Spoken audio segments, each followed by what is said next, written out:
Welcome to Uncorked and Uncut, Email Marketing Friends at Home, a vodcast with a new guest each episode, and your hosts, Kath Pay and Ryan Phelan. Okay. And this is my daddy. Thank you very much, Alyssa. You've run away. Come back and say hi. There you go. Hi, Alyssa. Hi, Riaz. Hello. And hello to everyone who's watching this session as well.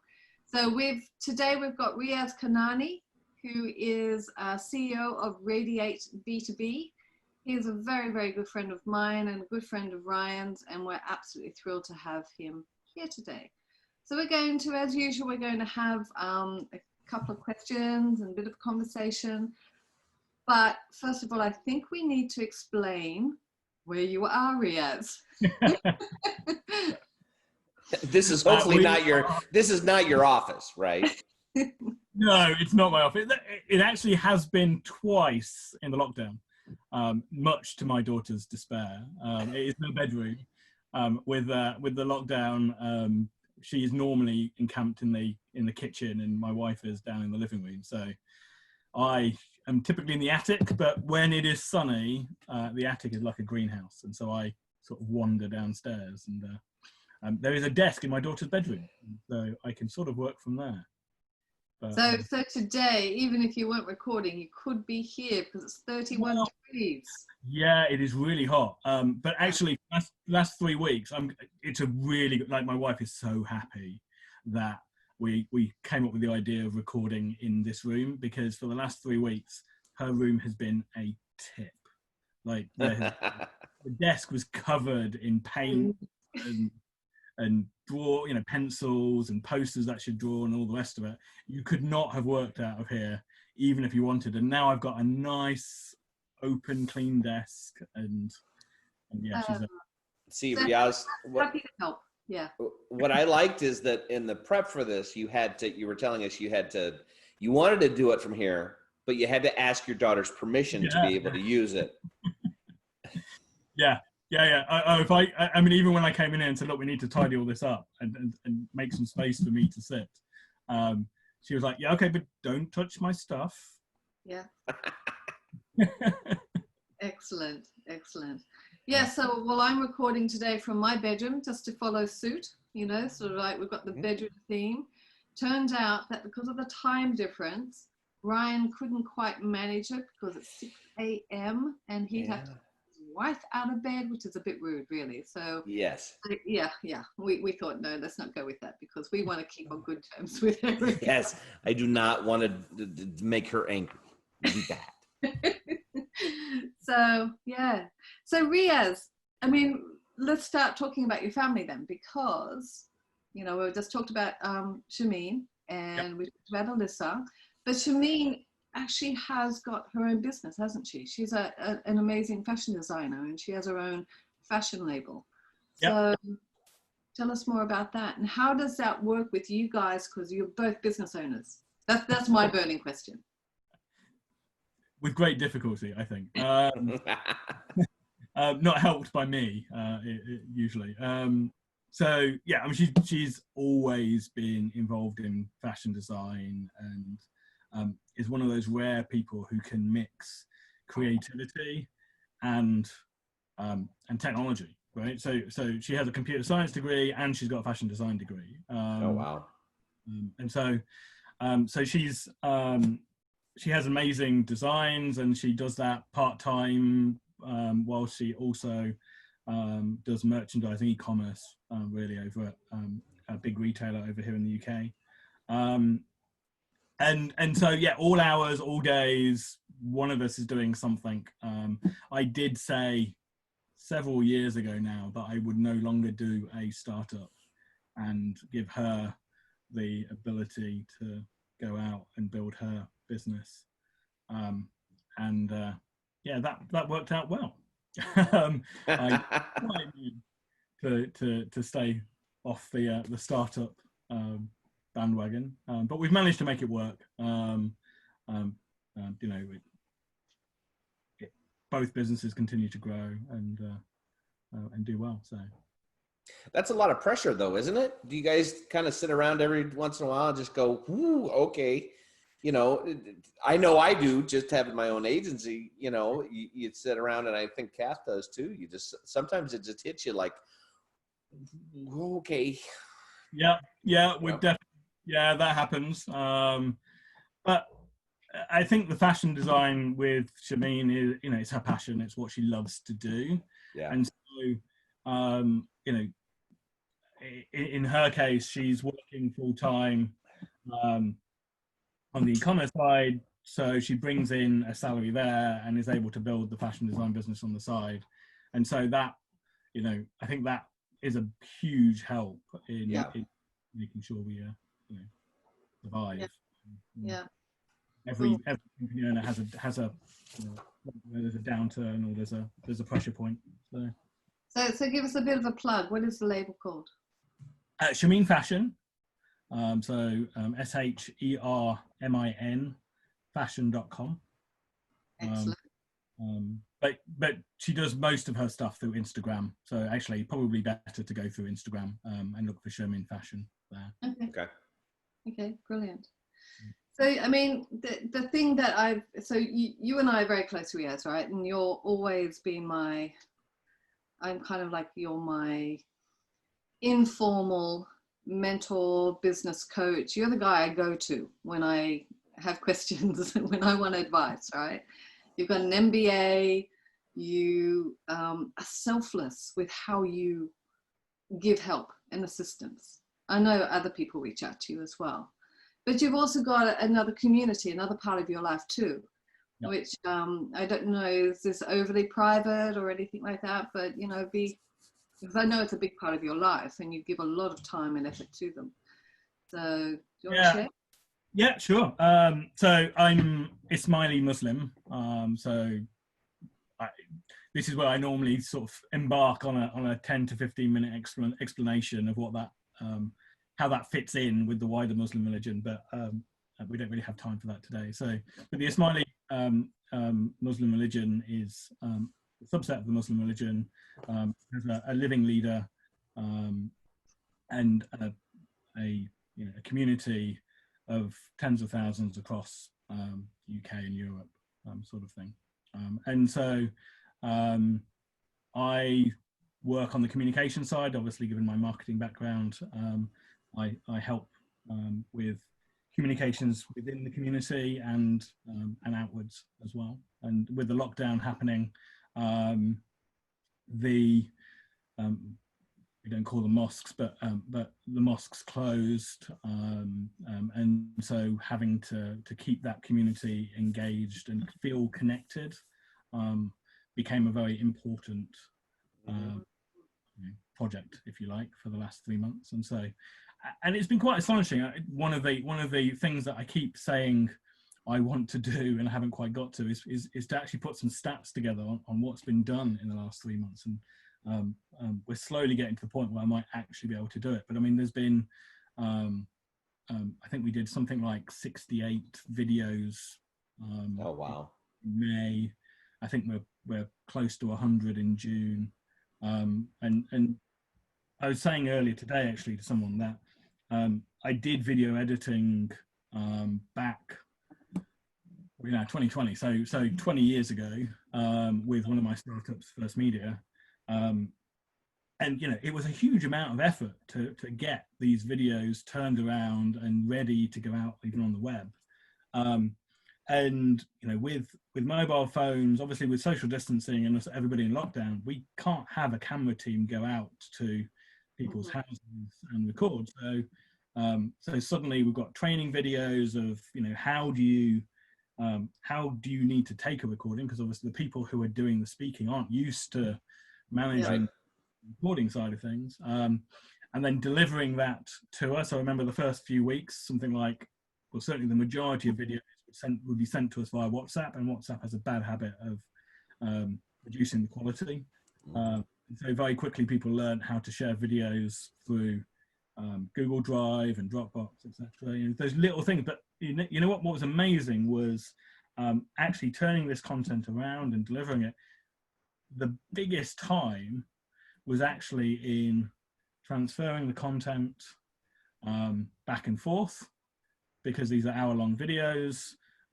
They're huge in size, and the processing time on computers, the actual editing of it itself, because we're having to simplify it, actually anywhere near as big as when we would be, recording events where we'd have multiple cameras, and a 3-hour event would suddenly turn into 9 hours of video content. So that's been quite astonishing to see happen. So is that, why did you get involved? Is that just part of the expression of your faith, or is that just because you're good in business and that's a natural extension, that was a hole they needed filled? I mean, what got you started with that? Yeah, it's a mix of both. The Muslim religion, unlike most other religions, has that spiritual and material side, that balance of the two. As Kath said, I like to help and I like to support where I can. I think it would be quite selfish of me not to give back to the community as well as friends. Okay. Where I can. Wow. And I mean, this is one thing after having known you for, I think, over 10 years and worked closely with you for that period of time as well. Yes, you're marketing, right? So that's the basis. But because of your MBA, you're also incredibly business savvy. And then you've got this natural affinity for technology. And you are, in fact, a natural entrepreneur as well. You've created multiple businesses, and they tend to be identifying gaps in the market, right? Places that need to be filled. And you go and create some software and so on to do it, which is basically what Radiate B2B is today, right? So I want you to tell us more about Radiate B2B, but also I want to find out more about the business side of things with your BBC TV. That's my burning question. I want to know how in the hell you got on the BBC. Awesome. Yeah. So I've always been interested in business. I get that from my parents. I get the entrepreneurial side from my parents. There's no question. They exposed me to business really early. Really, I mean, I can't even remember how young I was. It was sort of a this is how you do things, without it being sit down and learn about business. You just sort of got on with it and got involved. Both from the business side and the finance side, really. And I've always been a tech geek, right? So if you'd asked me if I'd be a marketer when I was younger, I wouldn't even know what you were talking about, to be honest. I wouldn't have even known what marketing was. I was doing marketing without realizing I was doing marketing 25 years ago.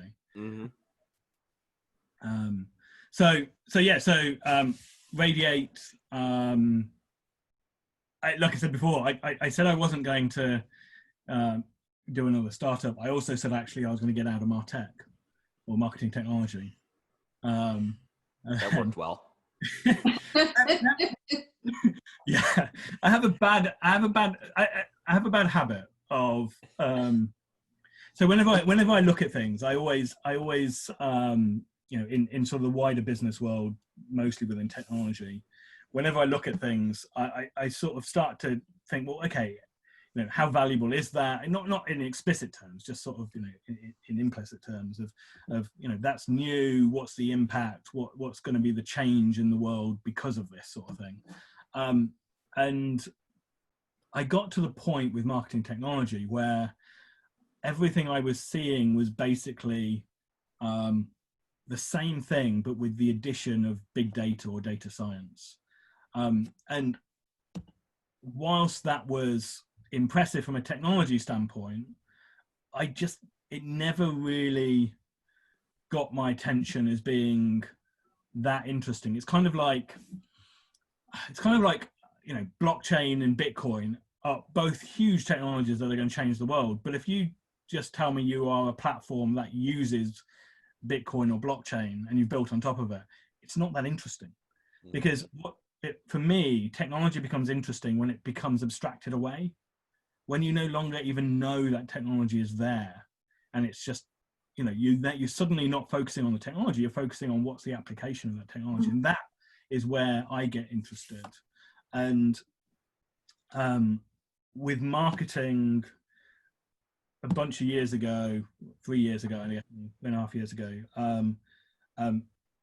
I was sitting down with a friend of mine, Mike Weston, and we were talking about different projects, we called them, right? They weren't companies, they were projects that we thought were going to transform the world. And so blockchain was one of them, Internet of Things was another. I can't even remember, actually. There were 6 of them, but I can only remember 2 of them now. Amazingly, B2B marketing was not one of them. Halfway through the year, B2B marketing was paying my bills. I was consulting for companies doing it. And on the side, I was experimenting with all these projects. And I can't remember at what point. I think it was sort of Christmas 2016, I guess. Someone turned around to me and said, look, everything you're saying is the same across the industry. The whole of B2B marketing, basically every single year, is seeing their acquisition costs go up because they have no choice but to invest more in content, or more quality content, hopefully, but usually more content, and to invest more in reach so that they can get a larger share of market voice and they can attract companies to them. And the tactics that are being used are basically not moving forward. They're getting worse, if anything, right? The number of calls it takes to connect with someone is lower. The number of times someone comes to your website before they convert is increasing. Cold email, which, given our email marketing background, we always hate and detest. But on B2B sales, there's a place for the right type of cold email if you can get it right. But even there, when you've got it all right and you've figured out who the right person is at the right company, and you've got the right message, because there's so much noise there, even that struggles to get through. And so for me, I came at this and I was like, what can we do? How can we change things? One of the lines that came out in one of the conversations was, if we were building a marketing automation platform today, it would look nothing like the current marketing platforms. It's so different, right? The number of people involved in a sale has gone up, right? I think it's doubled or tripled in the last 5 years. Yeah. Right. So that's what got me started on rate. That's what made me go, actually, this isn't just a feature company or a iterative solution. This is a opportunity to actually change the way B2B marketing gets done, right? Yeah. And something that's going to draw me back, that's it. Yeah. A big challenge to draw me back in, right? So 2 questions on the B2B side. That's a lot of my clientele is B2B. Okay. And so from your perspective, number one, you've won like a ton of awards. You must have a cabinet in your house somewhere that's like has Oscars and Emmys and all that stuff. And so congratulations for that. Every time I turn around, it's like, oh, he won another thing and he's on BBC. Jesus, but the thing I always struggle with is that I have 2 types of clients. And I think this is for everybody, Kath, you, everybody. We have the one that gets it and isn't going to take the easy road and is going to put in the effort. And you mentioned earlier, B2B cold emails work only if you do it right. You think about it, you put the effort into it, you do the research, you have a message to resonate, and you can get over the top of all the other noise. Yeah. And so you have those companies that really are going to do an effort, and it's not, you don't feel sick to your stomach when they're talking about going to cold email, right? Yeah. And then you have the other side that is just looking for the easy path, and I can go buy a list and I can just blast it out, and hopefully if I get 1 or 2 sales, it pays for it. Yeah. How are you in connection with the awards you've won and the credibility that you walk into? How easy is that conversation for you when you have this dichotomy of smart versus naive? Yeah, it's an especially big challenge for Radiate, especially in the early days, because so I have a bad habit of wanting to do things with, I mean, pretty much all my career, I've basically used data to try and improve the way companies do business. And as a result, I want to build really sophisticated data platforms. And I realized probably 4 or 5 years ago, that as a result, I build towards probably a phase 2 or a phase 3 in phase 1. And one of my biggest things that I learned was actually if you skip those initial phases, you don't take the market with you. And if you don't bring the market with you, when you go to market, the market can't understand you. Yeah. And so, in my head, I've got this really big, beautiful, obviously, marketing automation 2.0, 3.0, whatever version is the latest. But if I went to market with that today, the reality is most companies are just not going to get it. Right. Because, not because they're stupid or because they're naive, but because they don't spend their time thinking about what the next generation of marketing automation should look like. Yeah. They don't see the big field. They don't see the grand vision. They don't see and that's one of the, not to interrupt your thought, but that's one of the things I see repeatedly is that marketing leaders or leaders are not seeing the big field, the big play, the long term. Yeah. And that's why I don't think we have a lot of agile marketing, is because that mindset is hard to learn. Yeah. Yes.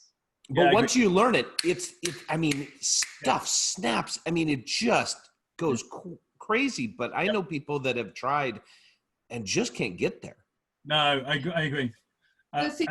Ryan, you and I, we both spoke about the same thing like a year ago, right? And it's about opening your mind. It's about thinking the bigger picture. It's about, grabbing onto innovation and seeing things like that. Because we do tend to, as marketers, we tend to be sort of stuck in a rut, whether it's a very, very granular sort of like rut, just churning out, whatever campaigns you're doing, or whether as a marketing director, you kind of like, I have PPC, I have this, and this is my full arsenal, right? Yeah. Rather than sort of opening their mind, and that's where your issue is, isn't it, Riaz? Is it's a case of that education and getting them to stop thinking how they've always thought. Yeah. I mean, if you told me that I would return to advertising, I'd have laughed at you 3 years ago. What I ended up realizing was that, first of all, our ability to identify companies automatically in real time has gone through the roof, right? We now get 70 or 80% accuracy.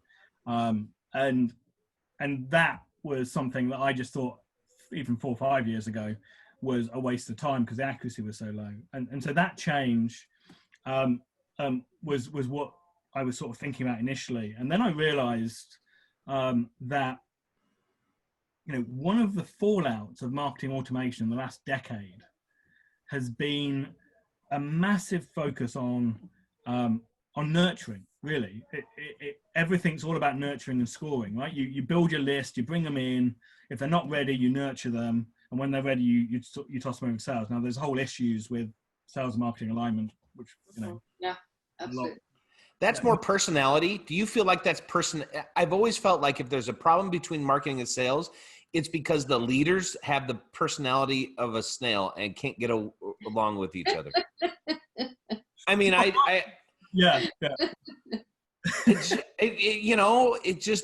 doesn't work. I've walked in and I've been a marketing leader and been really good friends with the head of sales, and it snaps. But I've been in companies and looked at the organization and gone, well, you're just a bad human because you can't get along with people, Yeah, the ones I've been in, I've found it's always being driven by the salesperson, from my perspective, right? Yeah. And the salesperson has a lot of pressure on them from up above. They have to hit their targets. And what happens here is then they're looking for excuses, reasons why they can't hit their targets. Hey, the marketing team's a good one. They're not giving us good, quality leads and everything. And also then they tend to put a lot of pressure on and say, we need those leads soon, right? Yep. So they actually are one of the instigators of why I experienced why we don't do as much nurturing, because they want them sooner. But then what happens is they get them too soon. Yep. They don't qualify, right? Or they don't convert. And so then they go and spit them out and say, well, you know, you gave us crap leads and Yes. you know, we're throwing them away now. Putting them back in the pot and continuing nurturing. So, you know, yeah, it's a huge issue. It's a catch-22 in some ways. You've got to get the two teams working together. Yeah. You know what we forgot? I think we forgot something because the focus became so much on that nurturing process. Email became critical, you know, content became critical, but we forgot brand. Right? Oh God, yes. We completely forgot how important brand is to the mix, and you know, B2B budgets are typically not big enough that, you know, most B2B companies can't afford to go out and do big splashy brand advertising campaigns. Excuse me. But what we figured out was that we could laser target advertising to an individual company. In fact, now we can go to a type of person at Yes. a company, right? And suddenly that means all B2B companies that sell to enterprise anyway can do advertising. Yes. Because it's cost effective. And so that's where we started. And I still made a mistake. I mean, it's funny, isn't it? Is that you get up on stage, you talk about what's best practice, you talk about what you should do, but because you're inside your own bubble, you don't realize that you're making the same mistakes. So, Yes. And we still aren't perfect on this, but we would lose months in the sales cycle trying to teach account-based marketing to our prospects. Mm-hmm.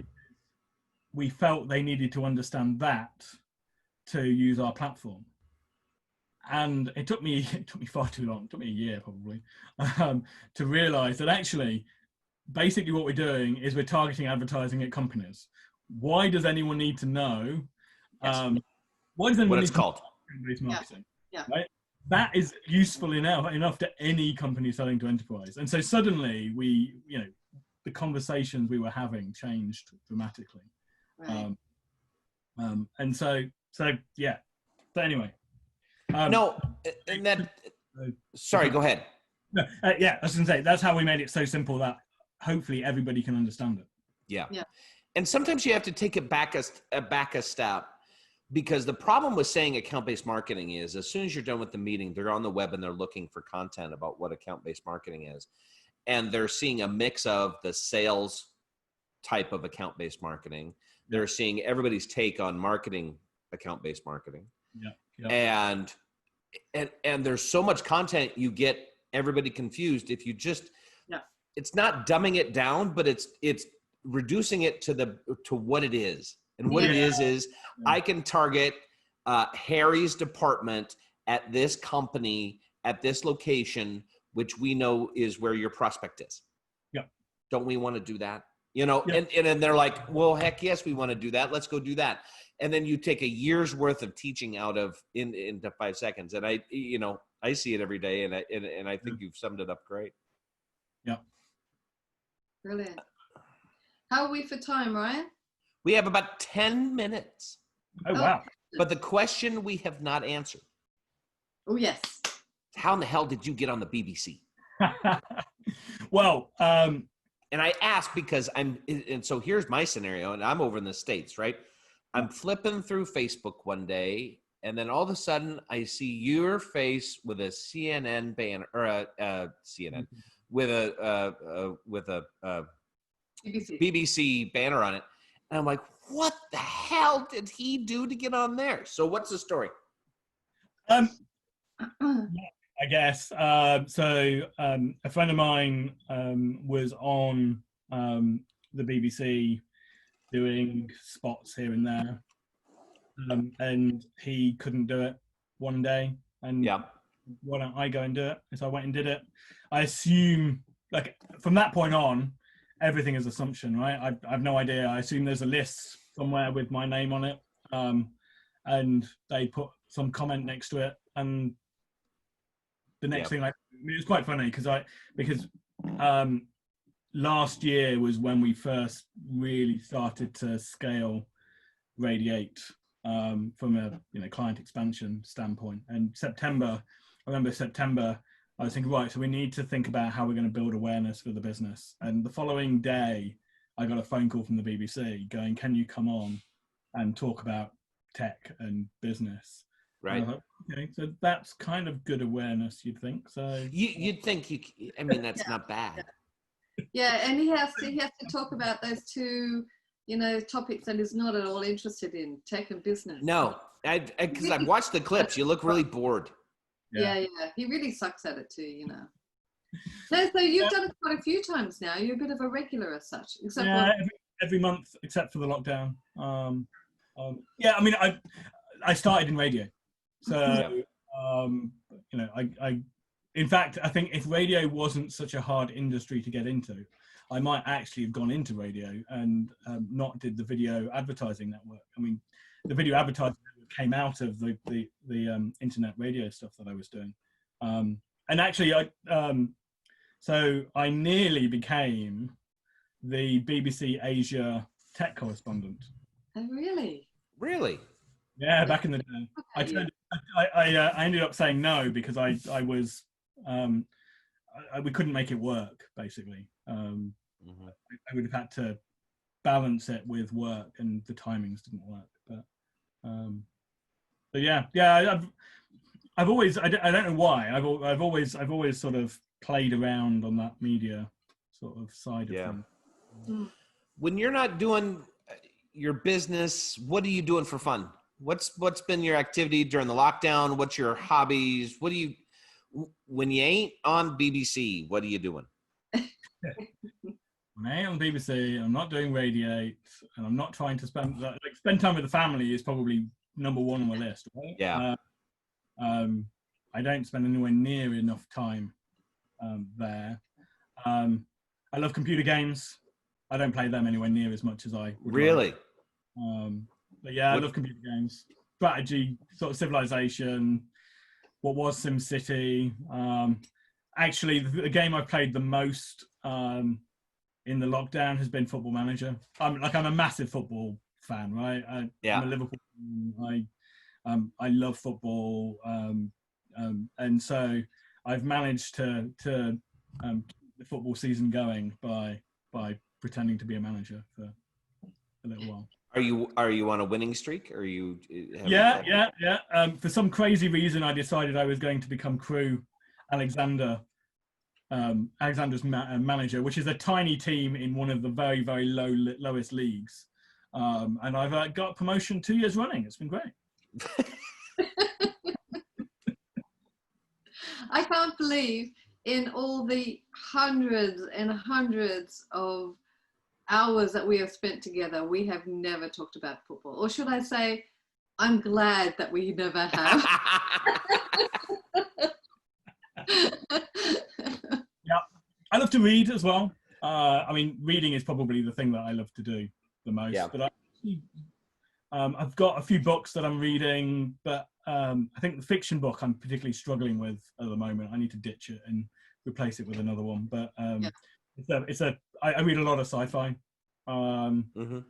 It surprises me that I still read sci-fi, but I sort of, when I was younger, I read so much sci-fi that basically most sci-fi books that I read became just sort of reinventions of the same story. Yeah. And I thought I would therefore end up not wanting to read sci-fi, and for a bunch of years I didn't. And then I came back to it because actually it's a really great way to nurture your own imagination. Yes. Right? And actually the sci-fi today is quite different as well. I mean, so this one's all about post climate warming. The oceans have risen. Right. Yeah. I'm encouraged by the fact that so I used to think I was kind of the outlier. So people are like, what business book are you reading? I'm like, no, when I read stuff to disconnect. Because I read spy novels. Yeah, I love and submarines. Okay. I've got about 7 authors that I read that are amazing former submarine commanders or crew, and just love reading that. Oh, we'll have to swap notes. Yeah. I love fiction, but my big one is time travel. Okay. Really? Yeah, time travel. That's the one that gets me. I love it. Yeah.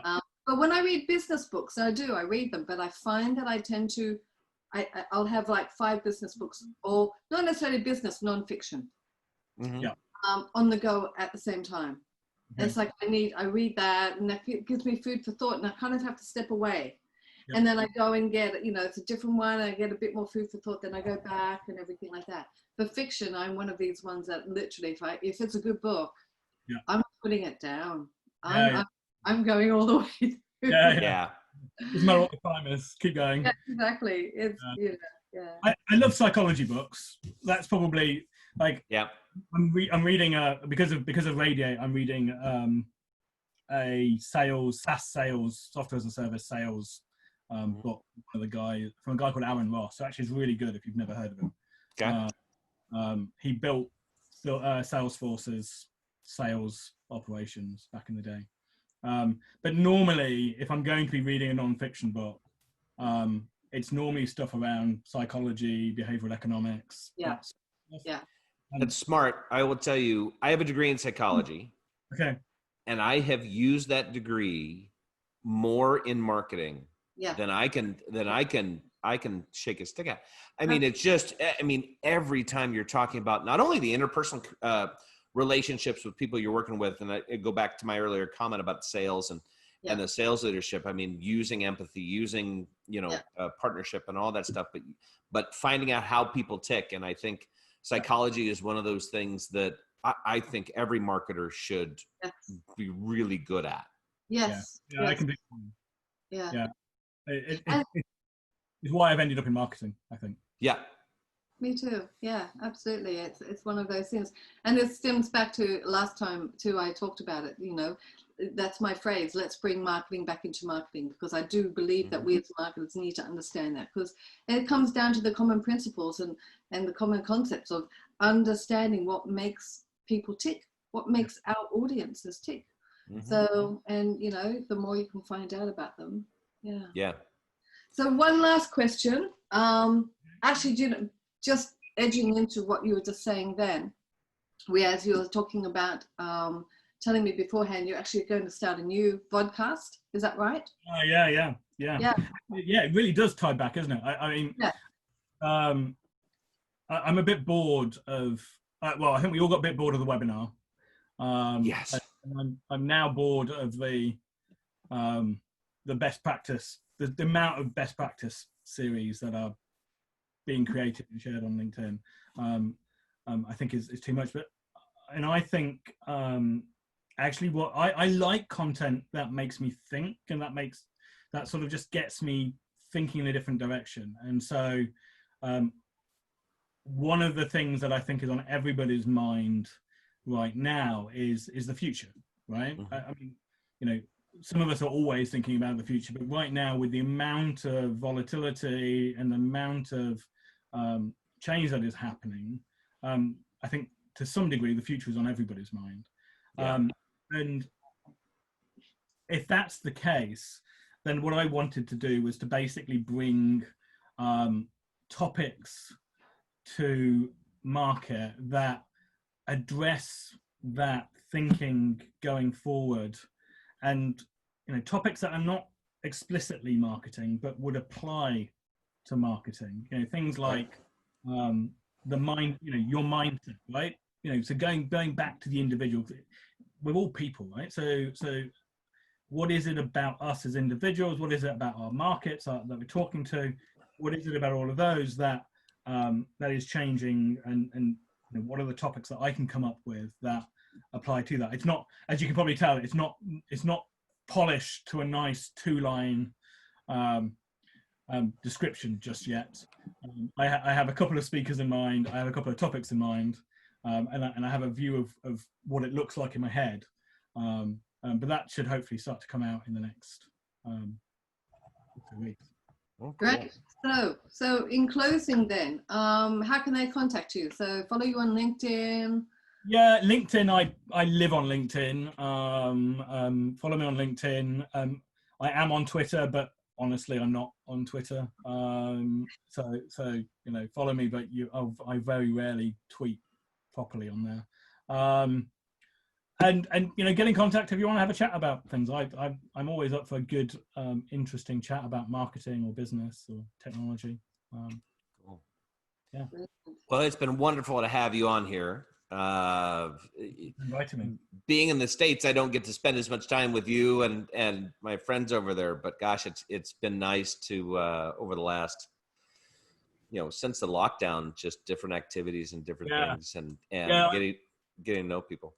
Yeah, I agree. It's one of the fallouts of it has been that I've spent way more time talking to friends in America than I would do normally. So keep talking to us. We're still in trouble. Well, hey, thanks everybody for joining us today. Thanks again, Riaz, for being here. If you like this, make sure to subscribe. If you like the video, hit the little like button or leave a comment. If you have any speaker suggestions or anything you want to ask us or suggestions on what we've been doing, send us an email at us@uncorkedanduncut.com. Don't know who's next because it's all a surprise to even us. And I'm going to go out after this and take this ladder down, because I'm sure everybody has appreciated the ladder and the glow of the sun. So thanks to Kath, my partner in crime, and we hope everybody's doing well and hanging in there. And we look forward to seeing you on the next episode. Thanks, Riaz. Thanks, Kath. Thank you both. Thanks.